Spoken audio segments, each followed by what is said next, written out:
What if everything you thought you knew about intermittent fasting was wrong before you even took your first step? Not just slightly off, not just a little misguided, but fundamentally, completely, dangerously wrong in a way that was destined to make you fail from day one. That's not a dramatic statement. That's exactly what's happening to millions of people every single day. They start fasting with hope, they push through hunger with discipline, and then they quit, convinced that their body simply doesn't respond the way other people's bodies do. But here's the truth nobody tells you. Most people don't fail at intermittent fasting because fasting doesn't work. They fail because they were set up to fail from the very beginning, carrying a set of misconceptions so deeply embedded that not even the most determined willpower could overcome them. This isn't a video about shortcuts or magic formulas. It's not going to promise you'll drop 10 pounds in a week or unlock some secret metabolic switch that no one else has figured out. What this video is going to do is something far more valuable. It's going to tell you the truth, the biological, neurological, and emotional truth about what really happens when you start intermittent fasting, why the early days feel so brutal, and why that discomfort is not a warning sign, but actually evidence that something extraordinary is beginning to happen inside your body. If you've tried fasting before and quit, stay with me. If you're about to start and you want to actually succeed this time, stay with me, because what you're about to learn might be the only thing standing between you and a permanent change in how your body uses energy. The very first and most damaging misconception about intermittent fasting is the belief that skipping meals automatically flips a fat-burning switch inside you. It sounds so simple and so appealing. Stop eating for 16 hours, watch your body start melting fat. But the human body is not a machine with a convenient on and off switch. It is a living, breathing, deeply adaptive biological system that has been shaped by years, sometimes decades, of habits, patterns, and signals. If you've been eating 3 meals a day with snacks in between for the last 20 years, your body has built an entire metabolic infrastructure around that schedule. It knows exactly when glucose is coming. It knows exactly how to store it, process it, and keep you running on it. Glucose is not just fuel for your body.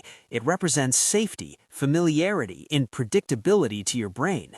When you suddenly stop eating for 16 hours and expect your body to immediately start burning fat, what you're really asking is for a system that has been running one way for decades to completely reorganize itself overnight. And that's not how biology works. The body's first response to fasting isn't elegant fat burning, it's resistance. It reaches for whatever glycogen it has stored in your liver and muscles, floods your brain with hunger signals, and essentially shouts at you to go eat something and restore the familiar state as quickly as possible. This is the moment where most people make their fatal mistake. They feel that hunger, they feel that fatigue, they feel the mental fog rolling in, and they interpret all of it as evidence that fasting is failing, that their body isn't built for this, that something is going wrong. In reality, every single one of those sensations is a sign that something is going exactly right. The body is transitioning. It's in the messy, uncomfortable middle of learning something new. Think about what it's like to switch from driving a car with an automatic transmission your entire life to suddenly driving a manual. At first, you stall constantly. You grind the gears. You feel like you'll never get it right. But nobody looks at that experience and concludes that manual cars don't work. They understand that learning takes time. The metabolic shift from burning glucose to burning fat, a state scientists call metabolic flexibility, is a biological skill that has to be learned and practiced. For someone who has high insulin levels, significant belly fat, chronic stress, or years of disrupted sleep, that learning curve is going to be longer. That doesn't mean anything is broken. It means they're starting from a different place. And the more you understand that, the more patient and strategic you can be with yourself, instead of giving up the moment the body pushes back. Here's something else almost no one warns you about before you start fasting. The hunger you experience in the first few days is not actually a sign that you're starving. It's a habit. It's your body's internal clock doing exactly what it was programmed to do. There's a hormone called ghrelin that's primarily responsible for hunger signals, and it doesn't work like a slow, steady stream that builds up over time. It works in pulses. It fires at the times your body expects food based on your previous eating patterns. If you've been eating breakfast at 8 in the morning for years, your body will produce a pulse of ghrelin at 8 in the morning. It will feel urgent. It will feel like you need to eat immediately. But here's the fascinating part. If you simply wait, if you sit with that feeling and don't react, the ghrelin pulse fades on its own. Hunger peaks and then passes, usually within 15 to 20 minutes, without you consuming a single calorie. This changes everything about how you should interpret early fasting hunger. It's not your body warning you that you're starving. It's your body asking a question based on old information. Where's the food that's usually here right now? And if you don't answer that question with food, after 3 to 4 days of consistent fasting, your brain begins to rewrite its hunger clock entirely. It stops expecting food at those old times. It recalibrates. People who push through the first week of fasting almost universally report that something remarkable happens around day 5 or 6. The hunger that felt overwhelming in the early days becomes quieter, more manageable, almost informational rather than commanding. They don't feel like they have more willpower. They feel like the hunger itself changed. And it did, because the biology changed. Now, let's talk about something that trips up even the most motivated beginners, the fantasy of instant willpower. There's a story many people tell themselves when they decide to start intermittent fasting. They imagine that the act of fasting will somehow transform them into a more disciplined, more controlled, more powerful version of themselves. They see the decision to fast as an upgrade, and for a day or two, it feels like one. Then the cravings hit. Then the thoughts start. Just a small snack won't hurt. I'm too tired today. I'll be better about it tomorrow. And the person looks at those thoughts and feels ashamed, convinced that they lack the discipline to do this. But neuroscience paints a completely different picture. Those thoughts are not evidence of weakness. They are survival circuits in a brain that is trying to protect you from what it perceives as an energy threat. Your brain evolved over hundreds of thousands of years in an environment where food was scarce and unpredictable. It developed powerful systems to make sure you never went too long without eating, because going too long without eating used to mean death. When you start fasting and glucose availability drops, those ancient circuits activate. They generate thoughts, cravings, rationalizations, and emotional discomfort, all designed to push you back toward eating. The brain is not trying to sabotage your health goals. It genuinely believes it is keeping you alive. Understanding this distinction is critical, because the moment you stop treating those thoughts as moral failures and start treating them as biological noise from a system that hasn't updated its threat assessment yet, everything shifts. You stop fighting yourself. You start working with yourself. And here's the paradox about willpower that most people never understand. Willpower is not a personality trait. It's not something you either have or you don't. It functions more like a battery, and it drains under stress. When you're simultaneously changing your eating schedule, resisting hunger signals, managing work pressure, navigating emotional stress, and trying to maintain your sleep schedule, that battery drains faster than it can recharge. Expecting fasting to instantly produce ironclad willpower is like expecting to bench press 200 pounds the first time you walk into a gym. The strength comes later, after adaptation, after practice, after the nervous system learns that the new way of doing things is safe. Real willpower in the context of fasting doesn't feel like fierce resistance. It feels like calm. It feels like not being particularly bothered by hunger, because you understand what hunger actually is, and you know it will pass. One of the most important things to understand about intermittent fasting is that it does not exist in isolation from the rest of your life. It is not a standalone intervention that can override a chaotic lifestyle. In fact, fasting acts more like a biological magnifying glass. It takes everything that's already going on in your body and amplifies it. If your sleep is poor, fasting will make the effects of that poor sleep more obvious and more disruptive. If your stress levels are chronically elevated, fasting will make the hormonal consequences of that stress harder to ignore. If your diet during your eating window is full of processed food, refined sugar, and empty calories, fasting will amplify those blood sugar crashes and leave you ravenous and foggy the following day. This is not a flaw in fasting, it's actually one of its greatest gifts if you're willing to see it that way. Sleep, in particular, is where most people unknowingly destroy their fasting results without ever realizing it. When you sleep fewer than 6 or 7 hours a night, your cortisol levels spike the following day. Cortisol is your primary stress hormone, and in the context of fasting, it's a nightmare. It destabilizes blood sugar, amplifies hunger signals, and specifically cranks up cravings for sugary, high-carb foods. At the same time, sleep deprivation suppresses leptin, the hormone that signals fullness and satisfaction, and it boosts ghrelin, the hormone that drives hunger. So you wake up already operating at a hormonal disadvantage. Your body is hungrier, less satisfied by food, more stressed, and less equipped to access fat as a fuel source. You can fast perfectly on paper and still experience all the worst symptoms of failed fasting simply because you didn't sleep enough. The bed is not a luxury in a fasting protocol. It is foundational infrastructure. Then there's the question of hydration and electrolytes, which is where countless beginners suffer completely unnecessary symptoms and conclude that fasting is making them feel terrible. When you fast, you're not just skipping calories, you're also skipping the sodium, potassium, and magnesium that normally come dissolved in your food and beverages throughout the day.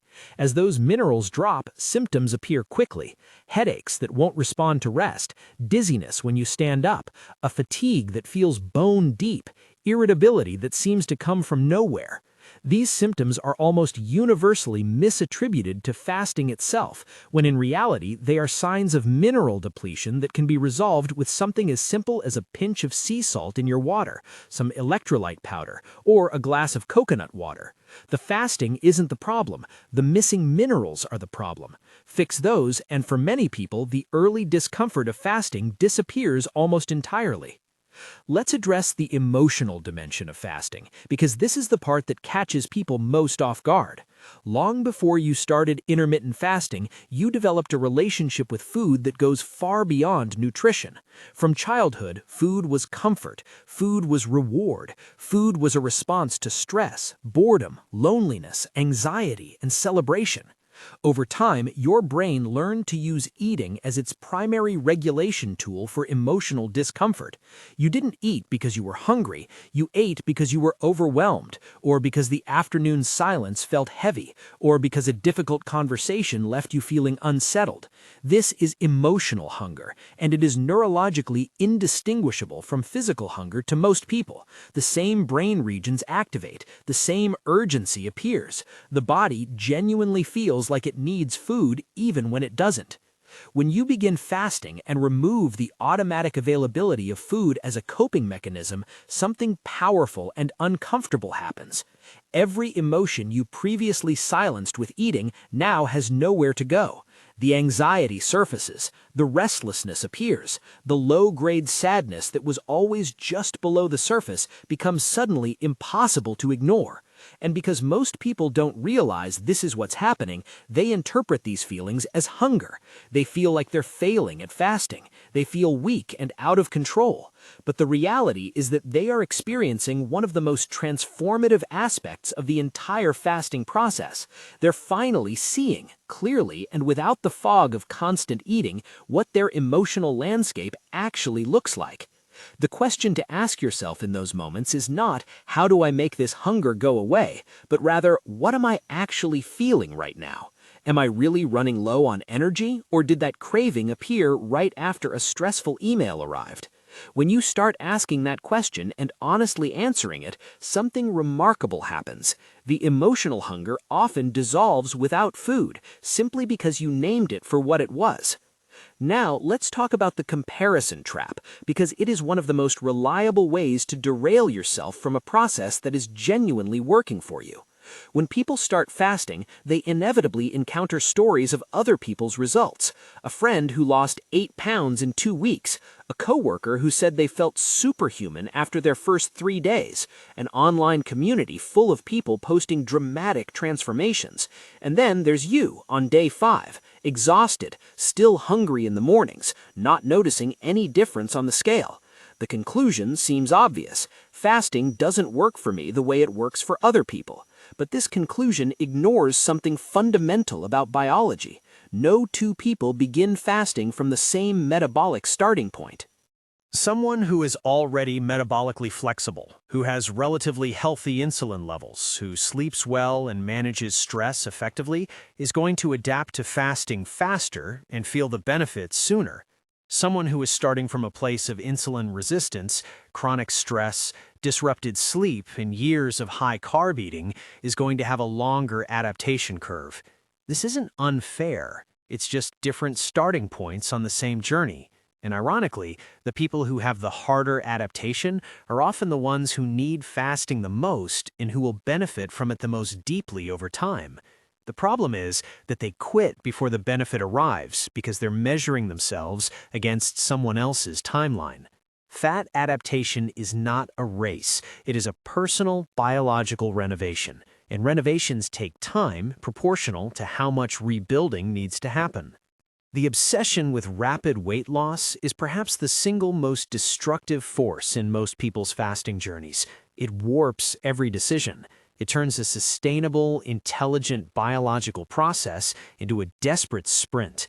People shrink their eating windows aggressively. They go from 16 hours of fasting to 20 hours, then to 1 meal a day, then to extended fasting for days, pushing harder and harder under the belief that more restriction means faster results. But the body doesn't work that way. Push it too hard, too fast, and it activates its survival response. Metabolism slows, cortisol spikes, fat storage increases, particularly around the belly, which is precisely the opposite of what you're trying to achieve. The harder you push, the more your body fights back. And suddenly, you're fasting for 20 hours a day and wondering why the scale won't move. At the same time, the fixation on weight loss causes people to ignore the early signs that fasting is actually working beautifully. Mental clarity that arrives in the late morning, the disappearance of the mid-afternoon energy crash, a reduction in evening cravings that used to feel unmanageable, better digestion and less bloating, a more stable mood throughout the day. These are not side effects. These are milestones. They are your body communicating that it is adapting, reorganizing, becoming more efficient. When you only look at the scale, you miss all of this. You miss the evidence that the process is working, and you interpret the absence of dramatic weight loss in week 1 as failure, when in reality, it's just the body doing the slow, foundational work that makes lasting change possible. The question of which fasting window to use is another place where people lose themselves unnecessarily. There are long debates online whether 16 to 8 is effective enough, whether 18 to 6 is the sweet spot, whether 1 meal a day is the ultimate approach. People treat these windows like rankings, like proof of discipline or metabolic superiority. But they are not rankings, they are tools. Your body doesn't care what number you choose. It cares about where you are in your own metabolic adaptation process. If you have significant insulin resistance, forcing yourself into a 20-hour fast in your first week isn't going to produce better results than a comfortable 16-hour fast. It's going to produce more stress, more cortisol, and more of the survival response that slows everything down. The right window to start with is the one that challenges you slightly without devastating you, and that window will change as your metabolic flexibility improves. There's also an ironic mistake that appears on the opposite end of the spectrum from overeating, the fear of eating enough during the eating window. After successfully fasting for 16 or 18 hours, many people become terrified that eating too much will undo all the work they just put in. So they eat a small, inadequate meal. They restrict their calories dramatically during the window itself. They skip protein, healthy fats, and nutrient-dense foods out of a vague anxiety about undoing their progress. And then they wonder why they feel awful the next day, why they wake up exhausted and ravenous, why their cravings feel completely out of control. The answer is that they didn't eat enough. Fasting was never designed to make you eat less. It was designed to make you eat at the right times, more intentionally, and with better quality. Nourishing yourself properly during your eating window is not a failure of discipline. It is the entire point. When you eat enough high-quality food during your eating window, protein, healthy fats, fiber-rich vegetables, complex carbohydrates, you send a profoundly important signal to your nervous system. The message is this: we are safe. Energy is available. We do not need to go into conservation mode. That signal allows your metabolism to stay active, your satiety hormones to normalize, your cortisol to stay low, and your body to actually release stored fat rather than cling to it for protection. Chronically undereating during the eating window teaches the body the opposite lesson. It learns that food is scarce, that it needs to be conservative with energy, that it should hold on to every calorie it gets.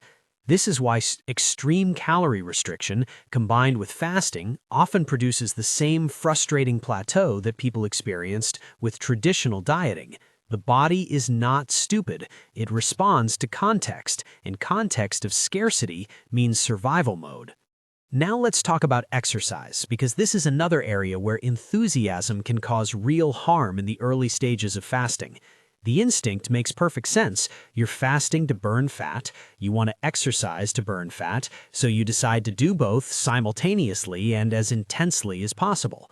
But in the early weeks of fasting, before metabolic flexibility has been established, this combination can backfire significantly. Your body is still in the transition between glucose and fat as primary fuel. Your glycogen stores are depleted, your ketone production hasn't ramped up enough to fully power high-intensity exercise, and you're essentially asking your body to sprint when it's still figuring out how to walk. The result is poor performance, dizziness, fatigue, and sometimes the kind of cortisol spike that sends your body directly into fat storage mode. The smarter approach in the early weeks is low-intensity movement, walking, gentle cycling, stretching, light resistance training. These activities work beautifully in a fasted state because they enhance fat oxidation without demanding the explosive glucose energy that your system doesn't yet have access to. Studies have shown that moderate exercise in a fasted state can increase fat burning by 20 to 30% compared to the same exercise performed after eating, but the key word is moderate. Once your body has fully adapted to fasting, typically after 2 to 3 weeks, you can begin gradually reintroducing higher intensity exercise. The transition should be paced the same way the fasting itself should be paced, with patience, with attention to your body's signals, and without the frantic urgency of someone trying to make up for lost time. After everything, after all the biology and the neuroscience and the hormones and the hunger waves and the emotional reckonings, there is one thing that determines whether someone succeeds at intermittent fasting more than anything else. Not their starting weight, not their insulin sensitivity, not their sleep quality or their stress levels or their choice of eating window. The single most powerful predictor of long-term success is whether a person knows why they're doing it. Not the surface-level why that sounds good in conversation, the real why that lives underneath, the one that connects fasting to something they genuinely care about. Wanting to feel clear-headed in the morning without relying on 3 cups of coffee. Wanting to break free from the exhausting cycle of emotional eating that's been running their relationship with food for years. Wanting to have the energy to be present with their children. Wanting to feel like they actually live in their body instead of being dragged along by it. When fasting is connected to that kind of purpose, everything changes. The hunger waves become meaningful instead of threatening. The difficult early days become evidence of progress rather than signs of failure. The moments of temptation become opportunities to practice, not tests you're expected to pass automatically. Purpose doesn't make the process easy, but it makes it coherent. It gives every uncomfortable moment a reason to exist, and that reason is what keeps people moving forward when the going gets hard. Without it, every obstacle is an invitation to quit. With it, every obstacle is just part of a journey you've consciously chosen to be on. Intermittent fasting, done with understanding and patience and genuine self-care, is one of the most powerful tools available for metabolic health, mental clarity, emotional regulation, and long-term energy. But it requires something from you that most people aren't willing to give. Not more restriction, not more willpower, not more discipline or sacrifice or grinding through discomfort. It requires understanding. It requires that you learn enough about your own biology to stop misinterpreting what your body is telling you, to stop comparing your timeline to someone else's, to stop equating discomfort with failure. It requires that you give yourself enough time and enough nourishment and enough sleep to let the process actually work. Your body is not your enemy in this. It is your most sophisticated and loyal ally. And the moment you start treating it like one, fasting stops feeling like a battle and starts feeling like a collaboration. That's where the real transformation begins. Not on the scale, not in the eating window you choose, but in the relationship you build with your own biology, one honest, patient, informed day at a time.